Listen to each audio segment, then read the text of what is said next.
Dennis Root, let me come to you. You gave this testimony in which you basically implied that the only course of action that was left open to George Zimmerman was to take out his gun and shoot Trayvon Martin.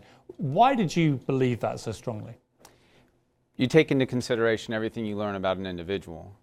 To say there are additional options that are available to a person is taking into consideration whether they have fighting skills, whether they have any other things. Screaming for help was an option which he did utilize if you believe that he was the one screaming on the recording. To be asked what other options there are, and the gentleman says that, I have other options, everybody else does. I have 22 years of training behind me. Mr. Zimmerman did not. So to say what options he had physical skills. But he's the older guy, he's a bigger guy.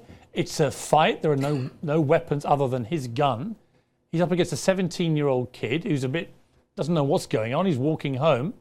Surely there's another option than pulling out a gun and shooting him dead, isn't there? The main concern that you have is everybody makes the presumption that it's just a 17-year-old kid walking home. None of us, but that's what he was. None of us, including myself, know exactly how the altercation began and ended up where it was. The perception that's important is what took place in George Zimmerman's mind at the time he discharged the weapon.